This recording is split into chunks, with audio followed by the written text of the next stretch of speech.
Assalamualaikum warahmatullahi wabarakatuh. Saya perwakilan dari kelompok 3 ingin menyampaikan materi mengenai prinsip dasar perbankan syariah. Definisi lembaga keuangan syariah. Menurut Dewan Syariah Nasional atau DSN, lembaga keuangan syariah adalah lembaga keuangan yang mengeluarkan produk keuangan syariah yang mendapat izin sebagai lembaga keuangan syariah. DSN MUI 2003. Suatu lembaga keuangan syariah harus memenuhi dua unsur, yaitu kesesuaian dengan syariat Islam dan unsur legalitas operasi sebagai lembaga keuangan. Unsur kesesuaian suatu LKS dengan syariat Islam secara tersentralisasi diatur oleh DSN yang diwujudkan melalui fatwa. Adapun unsur legalitas operasi sebagai lembaga keuangan diatur oleh berbagai institusi yang memiliki kewenangan mengeluarkan izin operasi. Adapun institusi tersebut yaitu pertama, Otoritas Jasa Keuangan atau OJK yang berwenang mengatur dan mengawasi bank umum, bank pemkreditan rakyat, asuransi, dan pasar modal. Kedua, Kantor Menteri Koperasi sebagai institusi yang berwenang mengatur dan mengawasi koperasi termasuk BMT. Prinsip muamalah. Pertama, prinsip mubah. Pada dasarnya segala bentuk muamalah adalah mubah kecuali yang ditentukan lain oleh Al-Quran dan Sunnah Rasul. Kedua, prinsip sukarela. Muamalah dilakukan atas dasar sukarela dan tanpa mengandung unsur-unsur paksaan. Ketiga, prinsip mendatangkan manfaat dan menghindarkan mudarat. Muamalah dilakukan atas dasar pertimbangan mendatangkan manfaat dan menghindarkan mudarat dalam hidup masyarakat. Keempat, prinsip keadilan. Muamalah dilaksanakan dengan memelihara nilai keadilan, menghindari unsur-unsur penganiayaan, unsur-unsur pengambilan kesempatan dalam kesempitan. Atas dasar prinsip-prinsip tersebutlah Dewan Syariah Nasional atau DSN menetapkan fatwa. Adapun prinsip lain yang harus diperhatikan yaitu yang pertama, rela sama rela. Yang kedua, tidak ada pihak yang menzalimi dan dizalimi. Ketiga, hasil usaha muncul bersama biaya. Yang keempat, untung muncul bersama risiko. Setiap hukum Islam yang ditetapkan tentunya karena suatu tujuan. Menurut Abu Ishaq Al-Shatibi atau biasa dipanggil Imam Al-Shatibi, merumuskan 5 tujuan hukum Islam, yakni yang pertama, memelihara agama, kedua, memelihara jiwa, ketiga, memelihara akal, keempat, memelihara keturunan, dan kelima, memelihara harta. Larangan terhadap transaksi yang mengandung barang atau jasa yang diharamkan.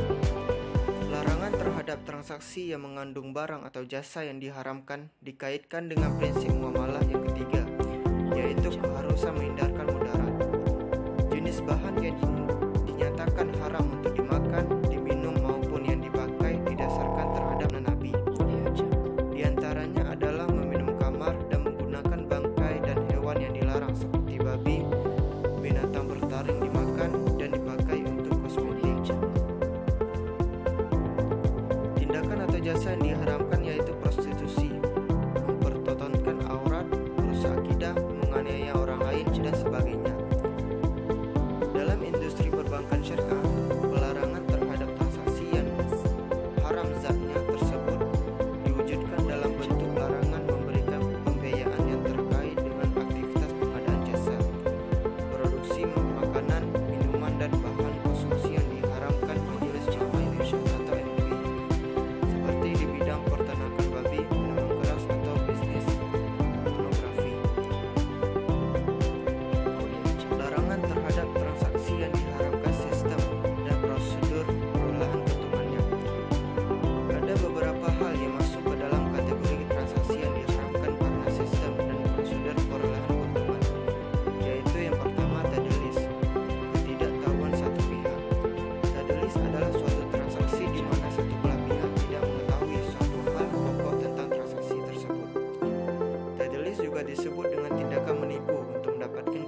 terhadap harga pasar, sehingga penjual menjual dengan harga yang tinggi. Yang kedua, gharar. Gharar adalah suatu transaksi di mana kedua belah pihak sama-sama mengalami ketidakjelasan terhadap transaksi tersebut. Gharar dapat terjadi pada satu dari 4 hal pokok dalam jual beli berikut. Yang pertama, kuantitas. Misalnya adalah pembelian seluruh hasil panen ketika pohon atau tanaman belum menunjukkan hasil. Dalam hal ini antara penjual dan pembeli sama-sama tidak mengetahui berapa kuantitas hasil panen yang akan diperjualbelikan. Yang kedua, kualitas. Misalnya adalah penjualan sapi yang masih dalam kandungan induknya. Dalam hal ini antara penjual dan pembeli sama-sama tidak mengetahui bagaimana kualitas sapi itu nanti saat dilahirkan. Ketiga, harga. Misalnya kedua belah pihak tidak pasti mengenai harga yang dipakai dalam jual beli yang disepakati. Yang keempat, waktu penyerahan. Misalnya kedua belah pihak sama-sama tidak mengetahui kapan barang yang akan diserah terimakan. Misalnya transaksi jual beli suatu mobil yang sedang dicuri dan tidak tahu kapan akan ditemukan kembali. Yang ketiga, bai iktikar. Iktikar adalah menahan barang yang merupakan hajat orang banyak dengan tidak menjualnya agar permintaan bertambah dan harga menjadi lebih naik. Saat itulah kemudian ia menjualnya. Yang keempat, bai najasi. Bai najasi adalah tindakan menciptakan permintaan palsu, seolah-olah ada banyak permintaan terhadap suatu produk, sehingga harga jual produk akan naik. Upaya menciptakan permintaan palsu antara lain dengan penyebaran isu yang dapat menarik orang lain untuk membeli barang, melakukan order pembelian semu untuk memunculkan efek psikologis orang lain untuk membeli dan bersaing dalam harga, melakukan pembelian pancingan sehingga tercipta sentimen pasar. Bila harga sudah naik sampai level yang diinginkan, maka yang bersangkutan akan melakukan aksi ambil untung dengan melepas kembali barang yang sudah dibeli. Yang kelima, maisir. Maisir atau judi atau gambling sebagai sebuah permainan di mana satu pihak akan memperoleh keuntungan sementara pihak lainnya akan menderita kerugian. Ibnu Qudamah Al-Mughni. Contoh penerapan larangan maisir pada keuangan syariah adalah larangan untuk memberikan pembiayaan pada bisnis yang mengandung unsur judi. Contoh penerapan lain adalah larangan pada bank untuk menjadikan uang sebagai instrumen spekulasi dan mendapatkan keuntungan dari ketidakpastian nilai tukar mata uang. Yang keenam, riba. Riba adalah tambahan yang disyaratkan dalam transaksi bisnis tanpa adanya padanan yang dibenarkan syariah atas penambahan tersebut. Audio Jungle. Larangan terhadap transaksi yang tidak sah akadnya.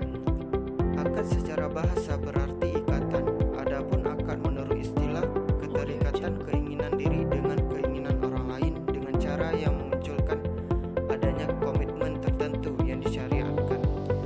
Hukum fikih menyatakan bahwa akad yang sah harus dipenuhi, sedang akad yang tidak sah tidak boleh dipenuhi. Keabsahan suatu transaksi haruslah memenuhi rukun-rukun akad. Adapun rukun-rukun akad, yang pertama, adanya dua pihak atau lebih yang saling terikat dengan akad. Kedua, adanya sesuatu yang diikat dengan akad, yakni barang yang dijual dalam akad jual beli atau sesuatu yang disewakan dalam akad sewa dan sejenisnya. Adapun syarat barang tersebut dianggap sah bila barang tersebut suci atau bila telah terkena najis bisa dicucikan. Barang tersebut bisa digunakan dengan cara yang disyaratkan. Komoditas harus bisa diserah terimakan. Barang yang dijual harus pemilik menjual.